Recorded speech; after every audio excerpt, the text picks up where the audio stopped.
right, welcome to another song title challenge where the question is, how would you write this one? This is where the C.L.I.M.B community people send in song titles to info@daredevilproduction.com. Again, that's info@daredevilproduction.com. Production is singular. There is no S.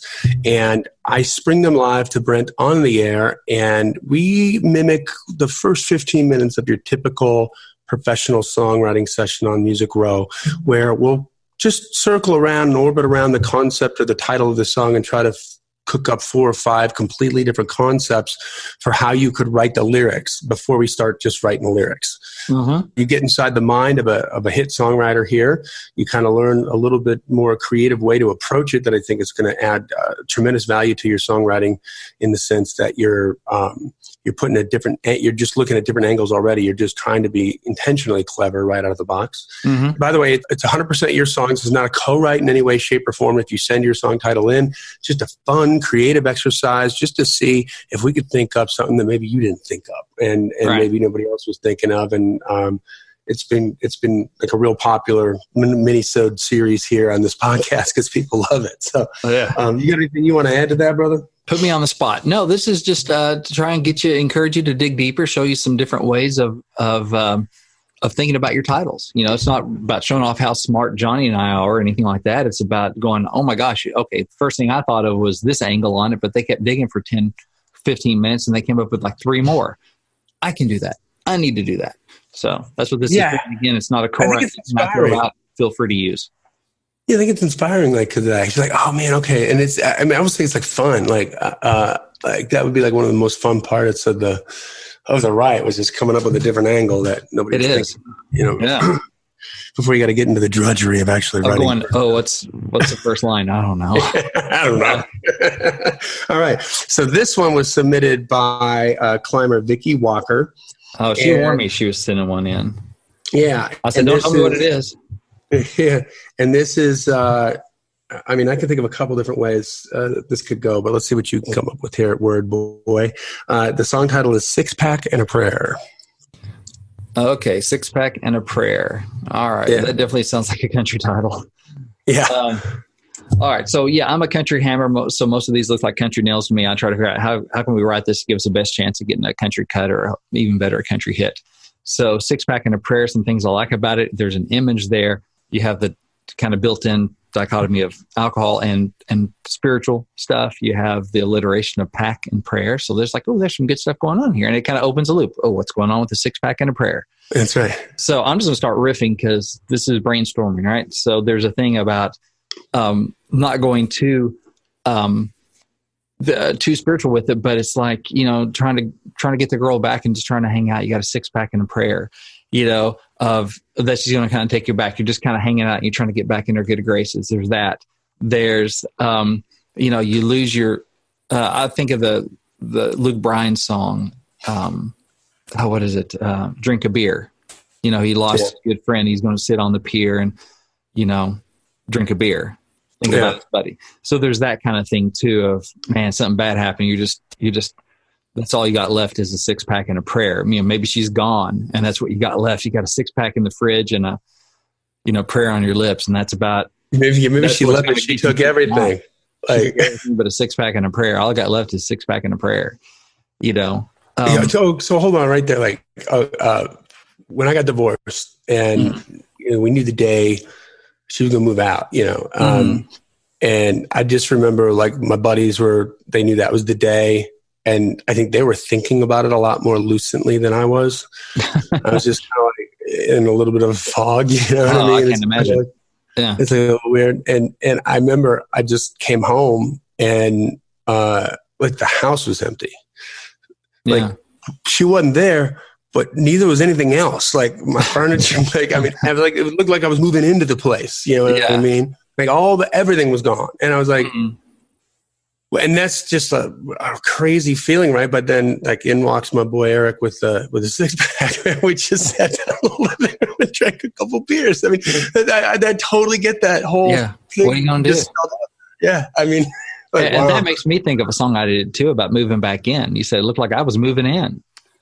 There you go. You have to kind of move back into your own place, right? Because I mean, I'm married and I got all this, I'm pretty much, I got the upstairs, we have a little sitting area, with a futon and hang out there a little bit. And then I have this room up here that if you're, ever see a video thing, this is where I work, my writing room and that kind of thing. Yeah. Most everything else is hers. So if she took all of her stuff, there wouldn't be much stuff left because she, over time, gotten rid of most of my stuff. So that'd be interesting, like moving back in to your place that you've been living at, but her stuff is gone. You're moving back in. So this would also happen in a co-write going, whoa. Well, we're just talking about life and stuff. What was that? Like that might be, because that's real, right? And that's something that you can touch on emotionally and like, that's interesting. That's different. But that's not what we're doing today. But I just want to throw that out that you listen as people are just talking about life and go, that might be something. But yeah, maybe I'll submit moving back in next song. There you go. And I'll pretend I'm like, I don't know what that's about. But you come at it from life instead of word first. You come at it from life first, but a little something you said. So it could be like, she's gone and all she left was 6-pack, or all I got left is a 6-pack and a prayer that, that she's going to come back. So there's that, which is a little more negative, right? Not as positive as maybe I'm going to go pick her up. I got a 6-pack and a prayer that this, maybe that I won't get the girl. There's hope in that. Get her back. Yeah. Or that's all that's going to get me through tonight is a 6-pack and a prayer, kind of like a wing and a prayer or whatever. Yeah. So there's that 6-pack and a prayer, it could be, going definitely darker, the alcoholic thing. I got a 6-pack and a prayer and one of them's, going to get me through tonight kind of thing. Like, or one of them, like I got to choose one or the other. Yeah. Because if I choose a 6-pack, I ain't got a prayer. If this is someone that's alcoholic, it'll be falling. If I choose a prayer, I don't have a 6-pack. And if I choose a prayer, I'm not going to drink that 6-pack. Yeah. If I drink the 6-pack, I ain't got a prayer. Right there. So I got to choose between a 6-pack and a prayer kind of thing. So that could be something cool, or you could do it lighter. I got a 6-pack and a prayer. She says, if I stay out drinking again, she's going to kick my butt. And so I got to choose between, or whatever.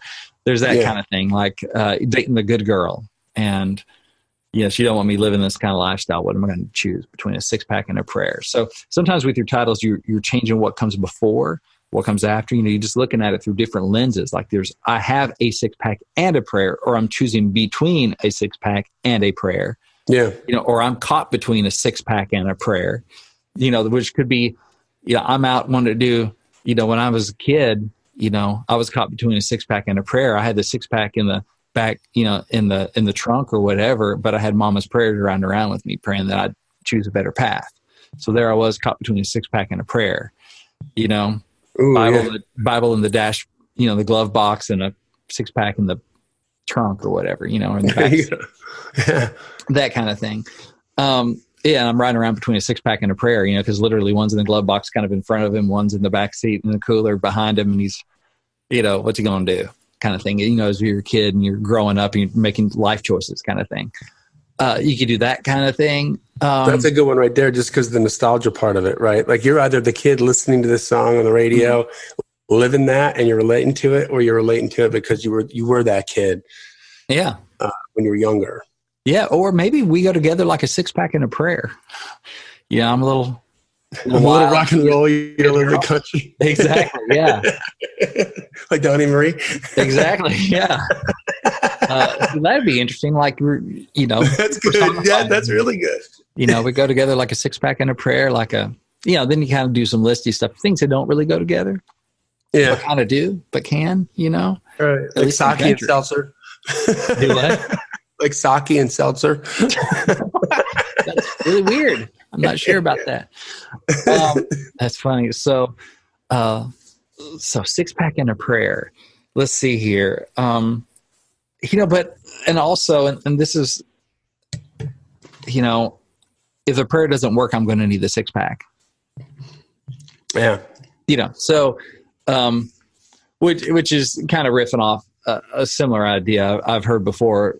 My buddy Aaron Goodman, that he wrote with Cole Swindell and Cole Cuddy, called 6-pack and a dozen roses, or a dozen roses in a 6-pack or something. But it's like, I got a dozen roses if she comes back. I got a 6-pack in case you don't. Yeah, you're hedging your bets. Yeah, exactly. I stopped by and got them both. And if she's there and I can apologize or whatever, roses. If she's not there, 6-pack. Yeah. You kind of a different thing. I got the prayer. That's all I'm down to. So I got this 6-pack in case it doesn't work, to kind of drown my sorrows. Not real positive, right? So what's a way to make this fun? Can you do this fun tempo kind of thing? Yeah, I think of the Saturday night, Sunday morning thing. 6-pack on Saturday night, prayer on Sunday morning. Yeah. Man, it's kind of like that kind of sums up my life. I'm caught somewhere between it. I'm just living somewhere between a 6-pack and a prayer. Yeah. Saturday night, Sunday morning, a little, while on Saturday night, little angel. Yeah. Little wild side, little, back to you. You do one of those kind of things, where I come from, we're all somewhere between a 6-pack and a prayer. Yeah. We all spend that's a good line right there. That's a good line right there. Trying to get you that rhyme that's somewhere. So that could be that. And we're talking in the last episode, if you listen on Tuesday, about culture, right? If you're an artist, part of what you look at is, well, what's the culture of this artist? A lot of country artists do kind of straddle that line, some Saturday night, some Sunday morning. Some don't really do the Sunday morning. Some do a lot more Sunday morning. So you're also looking at the artist and going, oh, yeah, if we're that, straddle the line somewhere between a 6-pack and a prayer, Saturday night, Sunday morning, and all this stuff that kind of, those people that can relate to that are like, yeah, that's people like us, like songs like this, because this is a song about me, right? A lot of people live there. Let's see.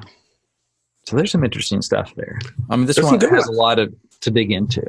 Yeah, that's probably like 6, I think. Different load through a bunch of stuff, Vicky. So I hope there's something there that's helpful.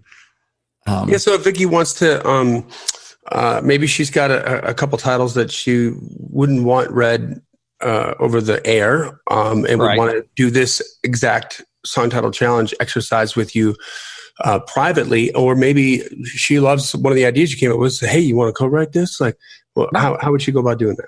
I do some one-on-one coaching. I also do some coach writing. The one-on-one coaching, you can get the details on all of this at songwritingpro.com/coaching. But a couple of ways we can do it. We do one-on-one consulting, which is, hey, I got this title. What do you think I should do? And I've had people just do an hour-long song title challenge on a couple different ideas like this, only it's private.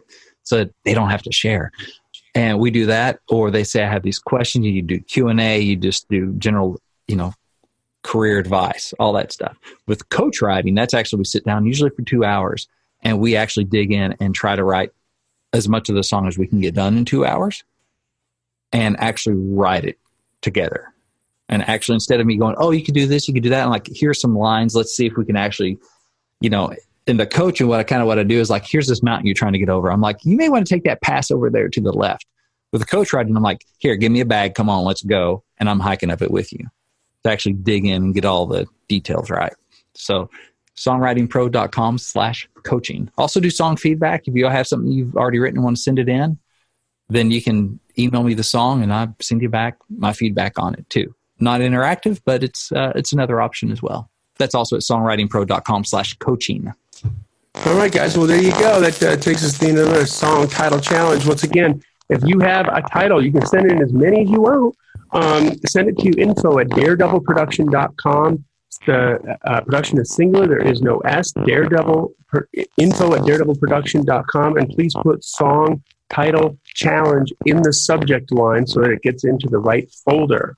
And maybe we'll just read it on the air and dig into it like we did here with Vicky Walker. So this podcast exists because we want you to win. So keep on climbing. And we'll see you at the top.